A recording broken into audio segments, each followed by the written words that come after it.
Hello everybody, welcome back to my channel, and this video is on the cosine rule. So here we have the equations for the cosine rule. The top one is for an unknown side and this bottom one here is for an unknown angle. Now these will make a bit more sense in a minute, but you need to know these ones for the exam. And if you follow me on Instagram, I post things like this to my account and I save them on my page, so they'll always be there for you to keep revising. So for an unknown side, the equation is a squared equals b squared plus c squared minus 2bc cos a. For an unknown angle, it's cos a equals b squared add c squared minus a squared over 2bc. Now if we look at the triangle we need to form to work these out, you see we have some capital letters here.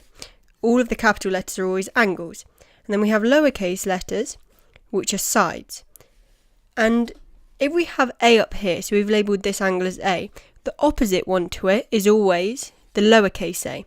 So if we have our first equation, which was a squared equals b squared, add c squared, minus 2bc cos a, and we're trying to find this length, because we've labelled that as lowercase a, the two sides we need are b and c, so that's this one here, and this one here, and the angle we need is cos a. So we know cos a is this angle here. So we always need to label the opposites as the same. So just like here, we've got the angle B, so opposite it is side B. And here, angle C, so opposite it is side C. We have our first problem, and it says work out length A. Now the first thing to do is underline the word length, because that will tell us what equation we need. And because it's a length, we know the equation is going to be a squared equals b squared plus c squared minus 2bc cos a. Now the next thing to do is label up our sides. And in this equation we only have one angle, which is cos A. So we need to label our angle as A. And if we look at our triangle, we also only have one angle. So we're going to label that angle as A. And just like I said in the previous slide, the side opposite it needs to be the same letter. So that means X needs to be a lowercase a. And then between the other two sides, it doesn't really matter what we label them. So if we label 10 as B and 12 as C. Now what we need to do is substitute that back into our equation. So we're going to have a squared, because that's x, so we don't know it, that's what we're trying to find out, is equal to b squared, where we label 10 as B, so 10 squared, plus c squared, we label 12 as C, so that's going to be 12 squared, minus 2 times B is 10, times by c, which is 12, times by cos a. So that's going to be times by cos 36. We also need to remember that when we use cos, or for that matter cos, any one of cos, sine or tan, we always need to put brackets around our numbers or our calculator won't register it properly and it will come up with a syntax error. So if we type that into our calculator, we're going to get a squared is equal to 49.83592135. But as you see here, it's a squared, and we want to work out just the length of x, or the length of a. So we need to square root both sides.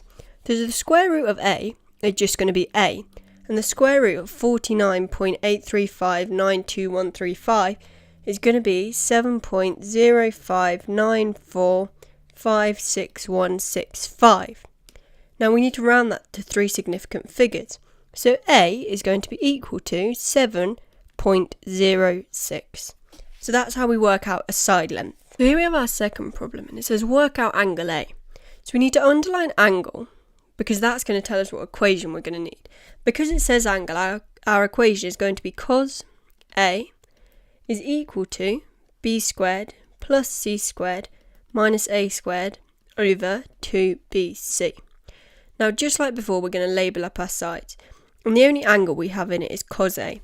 So we're going to label x here as A, meaning that opposite from it here, our side length of 15 is going to be a lowercase a. And then just like I said before, b and c, it doesn't really matter which way round we put them, so we'll label 18 as b and 12 as c. Now if we substitute those values into our equation, we're going to get that cos A is equal to b squared, b is 18, so 18 squared, add c squared, so add 12 squared, minus a squared, so minus 15 squared, over 2 times by b, so times by 18, times by 12. But we want to get a on its own, so what we need to do is inverse cos. So what that looks like on your calculator is the little button that says cos minus 1 with the bracket. And that is inverse cos. So if we do that, we're going to get a is equal to inverse cos 18 squared, add 12 squared, minus 15 squared, over 2 times by 18 times by 12. Which when we type that in